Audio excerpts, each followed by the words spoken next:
Ассалаумағалейкум ақсыңдарым. Жаңбыр керемет болып жауып тұр. Бердібек Соқпақбаевтың менің атым қожасындағыдай ештеңе істемей, ештеңе білдірмей, біреуге жақсылық жасаймын деп жүріп, не спекуляциямен, не алып-сатарлықпен, не алаяқтықпен айналыспай, балам келе жатсын мынау. Біреудің өтінішімен инстаграмға салам деп резонанс тудырып жатқан әңгіме. Қазір сөйлесеміз. Алла жар болсын, аман болыңыздар. Артық әңгіме айтпаңыздар. Жақсы сөз сөйлейік. Тағы не айтам? Жала жауып жатқандарға, қарғыс айтып жатқандарға сабыр берсін деймін. Әжең жетекте.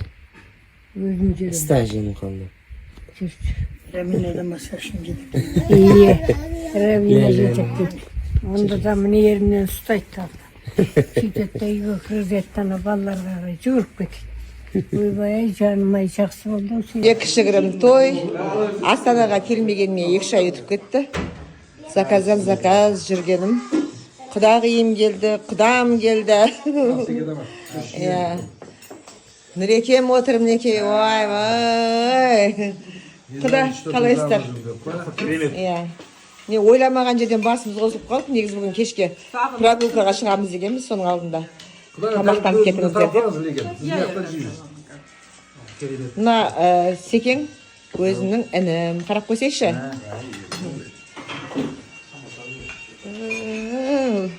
Не деген бақыт. Қазір Айгерім мен Аян жолда жатыр, аэропорттан түсті. Айгерім күтіп алуға кетті, сонымен бәріміздің басымыз қосылады бұйыртса. Неге таж кигізіп қойдың мамаға? Мама сенің королеваң ба? Таң атпай мамасына осылай кигізіп қояды басына. Не үшін кигіздің, айтшы? Корона. Не үшін кигіздің маған коронаны? Зачем ты на меня? Коронаны не кигіздің? Айтшы.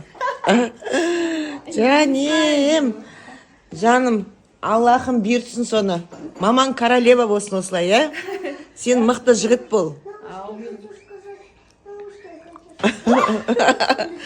Мамасын жақсы көретін бала. Кәні бұлай көрінші балам? Шықсында, мені апа шықсан. Міне, апасына осындай шай беретін келін, конечно, королева болады, Өзі киініп алды, көрдіңіз ба, майка. Өзі киінсе осы. Кәні. Ойбай, но қараттас өкет той, жалтырат киініп. Өзі жақсы көреді футболка саласы. Жан. Апасына бәрін көрсетіп отыр өзі. Құлын өзі. Мықты болады өзі, мықты жігіт болады өзі, Мамасы королева болады. Мықты жігіттердің мамасы королева болады ғой. Жаным. Нұртас!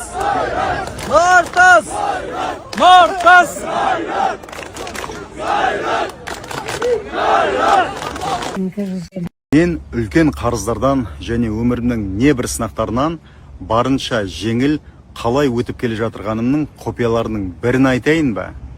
Бұған мен туралы неше түрлі өсек тасығыш, сыртымнан айыптағыш, әңгіме айтқыш адамдардың ықпалы, әсері өте көп. Себебі сол адамдардың арқасында менің негативті кармам сол адамдардың мойнына жазылып жатыр. Және де менің өмірімдегі неше түрлі бөгеттер алынып жатыр. Менің жолым ашылып жатыр. Сондықтан келесте басқа адам туралы өсек тасымастан бұрын, сол адам туралы сыртынан айыптамастан бұрын ойланыңыз. Себебі артынан, ойбой Құдай, мен не жаздым, менің өмірім неге осыншама быт-шыт болып кетті деп Құдайды айыптамаңыз. Себебі Құдайдың бұл жерде еш қатысы жоқ. Бұл жерде барлығын былықтырған өзіңіз, және де бұл сіздің өмірлік сабағыңыз. Өмірде ешқашан жаман немесе жақсы адам болмайды, барлығы нейтралды, жаман немесе жақсы деп баға беретін біздің мына санамыз ғана шектеулі. Адам қазіргі сәтте өзінің кезекті бір сабағын ғана өтуде. Сол сабақтан түйін алып, өзінің өмірін позитивті жаққа қарай өзгертуі ықтимал. Және де солай болады, себебі рух әрдайым дамып отырады. Осы өмірде өзгеруге үлгермесеңіз, келесі өмір бар. Немесе сіз үшін ұрпақтарыңыз тер төгетін болады. Неше түрлі психологтарға барып ойланайық. Құрметті Алматыдағы 151-ші Бөбекжай балабақшасының тәрбиешілері, ұстаздары және де сол балабақшаны басқарып отырған Ақмарал Әлімтайқызын бүгінгі мерекелеріңізбен құттықтаймыз. Осы сіздерден ең алғашқы тәлім тәрбие алып, мектепке аяқ басып, мектеп табалдырығын аттайтын балаларыңыз болашақта өте көп болсын, дарынды болсын, ақылды болсын. Болашақта сіздер мақтанатындай азаматтар мен азаматшалар болсын. Өздеріңізге Алла тағала ұзақ ғұмыр беріп, төзім беріп, сабыр беріп, отбасыларыңызда баянды бақыт болсын. Құрметпен Мақпал Жүнісова деген қазақ. Мереке құтты болсын.